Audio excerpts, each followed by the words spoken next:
I'll be joined by Gladys Bots-Shule, who is the Deputy Speaker of the National Assembly, also Women Rep, Worsen County. We'll be joined by Senator Okongo Mogani, who is a Senator for Nyamira County. I'll also be joined by Senator of Bomet, Hilary Sigay, and we'll be joined by Farah Malim, who is the Member of Parliament for Dadaab. A lot that we have to discuss today that happened yesterday, pronouncements from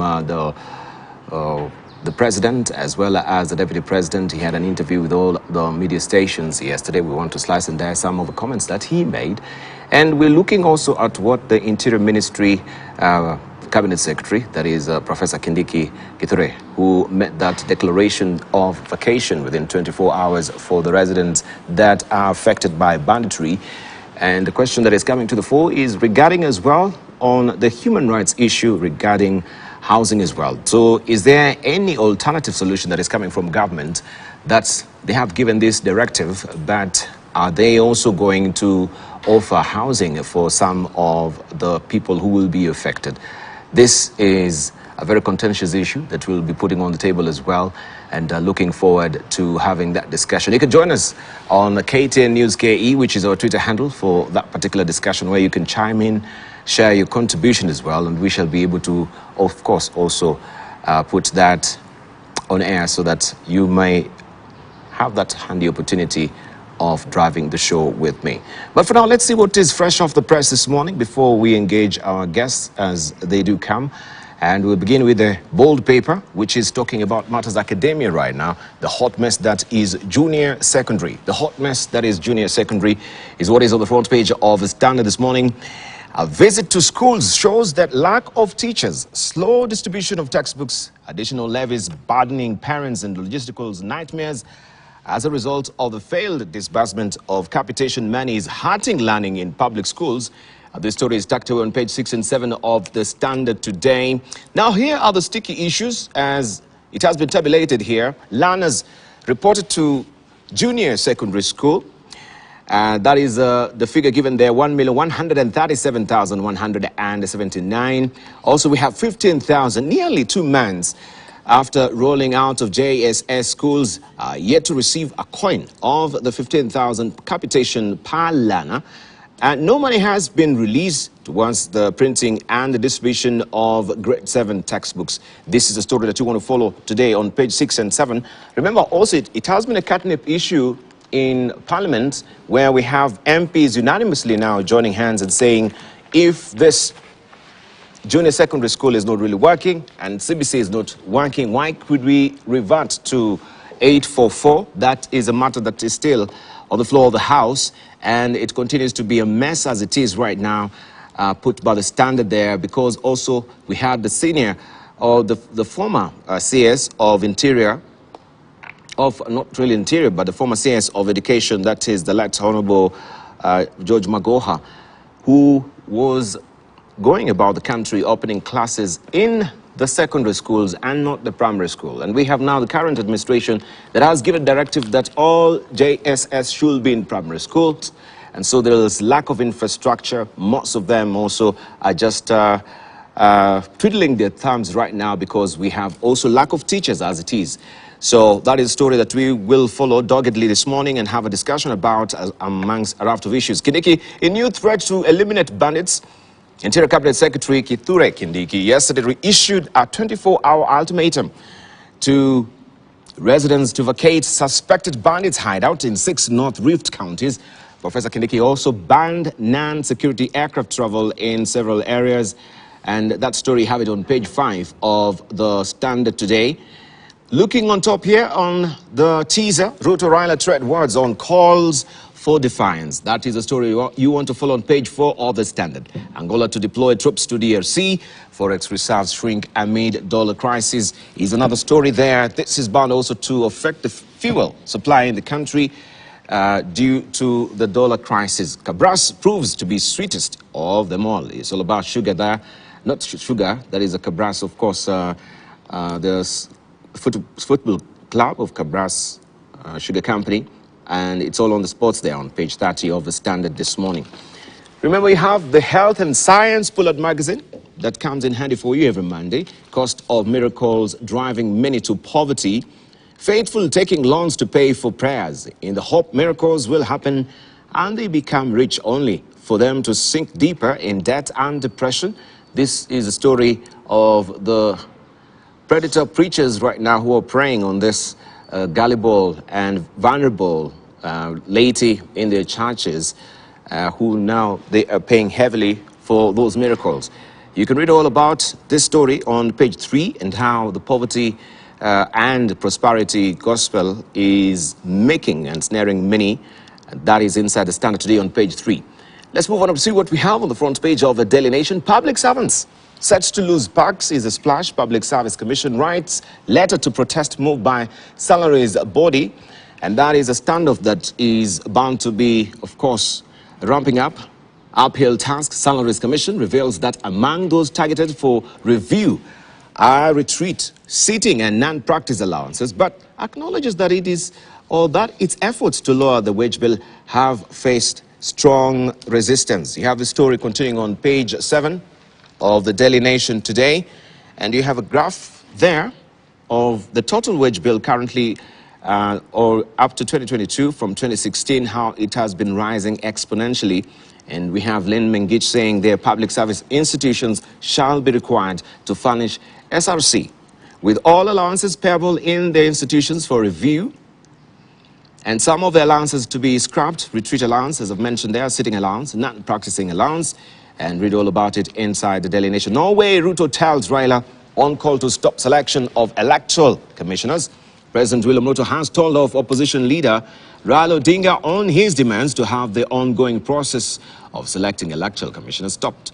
Dr. Ruto said the 7-member selection panel that will pick the chairman and 6 commissioners of the Independent Electoral and Boundaries Commission was established in line with the Constitution.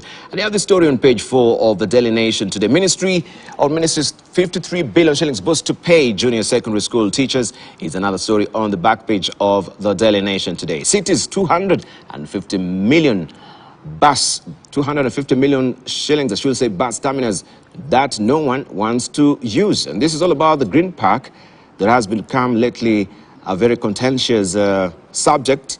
And that is a tidy sum of money that was spent on it. Why isn't anyone interested on the Green Park? Is it all politicized? Read all about it on page 12. Let's see what we have on the side. But there are residents in bandit areas given 24 hours to move out.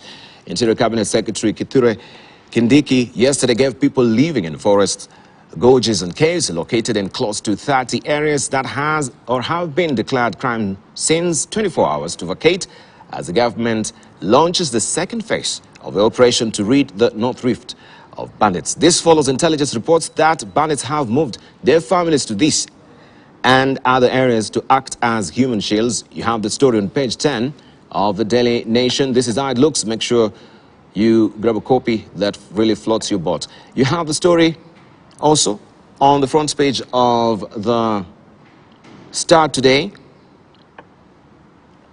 about UDA. UDA launches big war against Raila campaign is a splash. Fight back. Leaders marshals to train guns against Azimio Bows. Discredit mass action. President Ruto's allies clarion call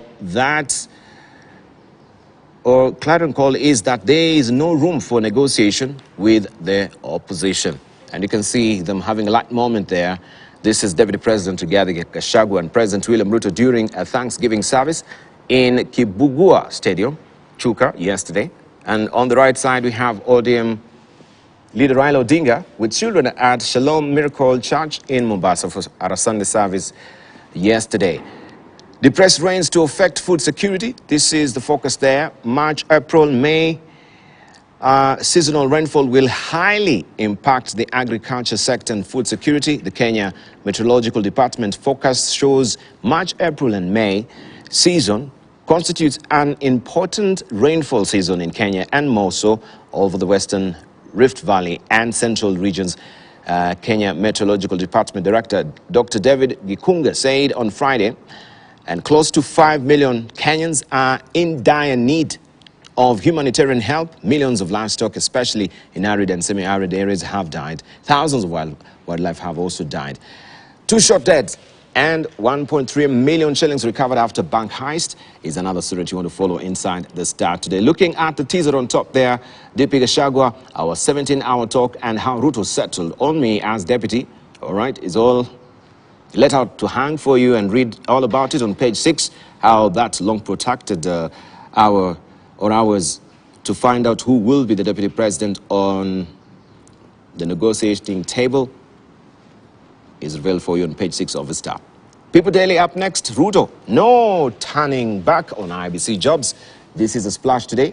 Battle of wits. Raila is planning major protests to push president to change tack on electoral chiefs' food imports. But Ruto is playing hardball, and you have this story on page 4 and 5 of the People Daily today. Now, find out how your poor eyesight can lead to traffic crashes. Eye screening among PSV drivers in 5 counties, and 904 total drivers screened in Mombasa, Eldoret, Kakamega, Kisii, Nakuru, Nairobi. Leading vision impairment also, you have the refractive errors, 246, cataracts 39, you have 21 medical cases as well, and 7.5 million Kenyans are in need of eye care. Data from a recent nationwide health survey shows that low vision is the most common type of disability, while a separate study has revealed that a large number of drivers, particularly of public service vehicles, suffer from poor vision but are unwilling to seek treatment. You have that story well fleshed out for you on page 8 and 9 of the People Daily. Miracles turn to tears for poor believers. Same story here that we saw in the Daily Nation on how the clergy are really taking advantage of the laity who are very vulnerable because of their cases. They're seeking for miracles, but you have to pay handsomely for these miracles. Right? Are these a false prophet? Or read all about it on page 3 on People Daily today. Move out ahead of bandit crackdown. This is what the CS is warning. And we have 27 regions where families have been ordered to vacate by today ahead of major security operation to flush out bandits. 135, that is Kenyans linked by bandits in Baringo, Laikipia, Samburu, Turkana, West Pokot, Elgeyo Marakwet counties in the last 7 months, and 20 number of security officers who have been killed in bandit attacks over the same period, and that's the People Daily. Let's see what Taifa Leo is holding for us. Fanyeni handisheki wahimizwa.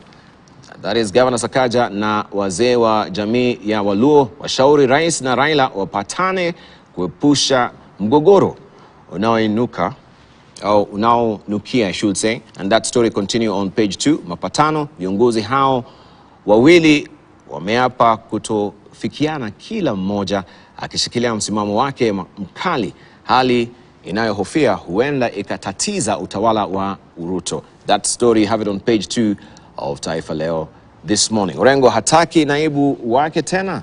That is a probing question there. Mzee wa watoto 20 hataki elimu. You can read all about it on page 2 of Taifa Leo. Business Daily is holding this splash for us, and it's all about the dollar shortage. Dollar shortage to worsen as dividends repatriation starts. That is the story that you want to follow. Inside the Business Daily on page 2, firms seeks U.S. currency to pay investors abroad. Scarce greenback rationed for as little as $5,000.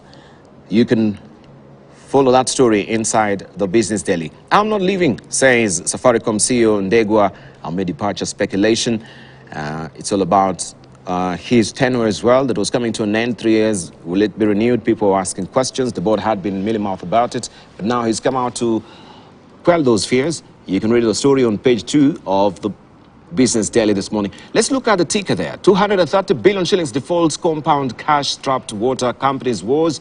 Water service providers are having difficulties in getting new loans to finance major projects after they defaulted on loans, amounting to 230.4 billion shillings they had borrowed from development partners. You can read all about it from the World Bank report that has disclosed this. World Bank also expands Kenya loan kitty to 129 billion shillings. Kenyan reveals industrial park plans. Read all about it inside the Business Daily. And we can cross over to Rwanda right now, where 10 landmark laws enabling women's rights protection.